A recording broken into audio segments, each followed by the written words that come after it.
નમસ્કાર મિત્રો, સ્વાગત છે તમારું આપણી આ યુટ્યુબ ચેનલમાં જેનું નામ છે ગુજરાતી જીકેની જમાવટ. કેન્દ્ર સરકાર દ્વારા મિત્રો કેન્દ્ર સરકારના સામાન્ય વહીવટ વિભાગ અને નાણાં વિભાગ તેમજ પેન્શન વિભાગના ઉપક્રમે એક અતિ મહત્વની માર્ગદર્શિકા ગતરોજ જાહેર કરવામાં આવી છે. મિત્રો, ગતરોજ વડાપ્રધાન શ્રી નરેન્દ્રભાઈ મોદીની અધ્યક્ષતામાં મળેલી કેબિનેટ બેઠકમાં એક નિર્ણય લેવામાં આવ્યો છે, જેમાં નિવૃત્ત કર્મચારીઓને લગતો આ નિર્ણય છે.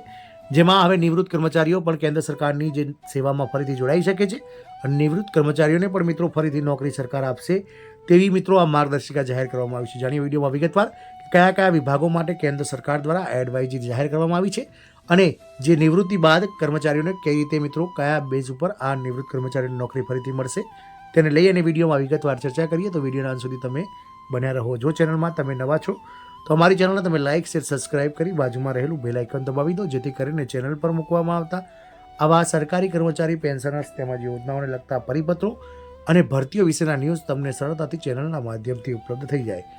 તો મિત્રો, નિવૃત્ત કર્મચારીઓની વાત કરીએ. આપ સૌને જણાવી દઈએ કે હાલમાં કેન્દ્ર સરકાર અને રાજ્ય સરકારોની જે નિવૃત્ત વય મર્યાદા છે તે 58થી લઈને 60 વર્ષે, કેન્દ્ર સરકારોમાં 60 વર્ષે મિત્રો તમામ વિભાગોમાં કેન્દ્ર સરકારના કર્મચારીને સ્વૈચ્છિક નિવૃત્તિ એટલે કે વય નિવૃત્તિ આપવામાં આવે છે.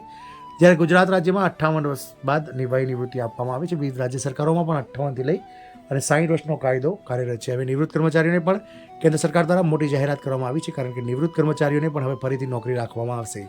તો કર્મચારીઓને સારા સમાચાર છે. ખરેખર દિવાળી પહેલાં કેન્દ્ર સરકારે નિવૃત્ત રેલવે કર્મચારીઓને મોટી ભેટ આપી હતી, જે હવે ફરીથી નિવૃત્ત કર્મચારીઓને રોજગારી આપશે. સરકાર દ્વારા લાવવામાં આવેલ ફેરફાર વિશે જાણીએ તો કેન્દ્ર સરકારે રેલવેના નિવૃત્ત કર્મચારીઓને મોટી ભેટ આપી છે. ભારતીય રેલવેમાં સ્ટાફની અછતને ભરવા માટે 65 વર્ષથી ઓછી વયના નિવૃત્ત કર્મચારીઓને ફરીથી નોકરી પર લેવામાં આવશે.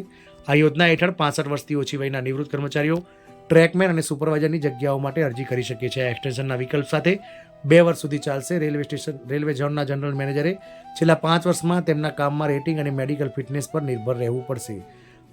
રિપોર્ટ અનુસાર રેલવે બોર્ડે કર્મચારીઓની અછતને દૂર કરવા માટે 25,000થી વધારે પોસ્ટ આ રીતે ભરવાનું અભિયાન શરૂ કર્યું છે. તેમણે નિવૃત્ત રેલવે કર્મચારીઓની પુનઃનિમણૂક કરીને ખાલી પડેલ જગ્યાઓ અસ્થાયી ધોરણે ભરવાનો પ્રસ્તાવ પણ મૂક્યો છે.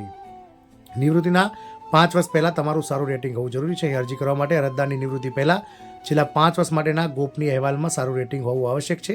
વધુમાં તેમની સામે કોઈ જાગ્રત કે શિસ્તભંગના કેસ પેન્ડિંગ ન હોવા જોઈએ.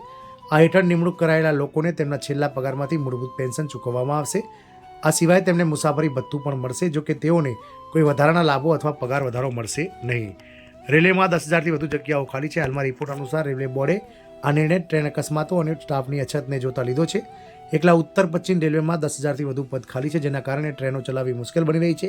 બોર્ડે કહ્યું છે કે સુપરવાઇઝરી અને અન્ય મહત્વના હોદ્દાઓ પર લોકોની તાત્કાલિક જરૂરિયાતને પહોંચી વળવા માટે નિવૃત્ત કર્મચારીઓને ફરીથી નોકરી પર લેવાનો નિર્ણય લેવામાં આવે છે. આમ કેન્દ્ર સરકાર દ્વારા રેલવે વિભાગમાં કુલ 25,000 કરતાં વધારે પદો અલગ અલગ ડિવિઝન અલગ અલગ ઝોન વાઇઝ જે છે તે મિત્રો આ રીતે કોન્ટ્રાક્ટમાં ટ્રેકમેન અને સુપરવાઇઝરની ભરતી કરી અને કરવાની છે મિત્રો. તેના માટેની એલિજિબલ ક્રાઇટેરિયા જે છે તે મિત્રો તમારે 5 વર્ષ તમારું રેટિંગ સારું હોવું જોઈએ, એટલે કે નોકરીમાં તમારા ઉપરી અધિકારી તમારાથી ખુશ હોવા જોઈએ. છેલ્લા 5 વર્ષમાં તમારા ઉપરી અધિકારી દ્વારા આપવામાં આવેલ તમામ કામ તમે સારી રીતે કરેલા હોવા જોઈએ, જેથી તમારું રેટિંગ સારું રહે અને 65 વર્ષથી ઓછી ઉંમર ધરાવતા ઉમેદવારો આના માટે એપ્લાય કરી શકશે. જય હિન્દ, અસ્તુ.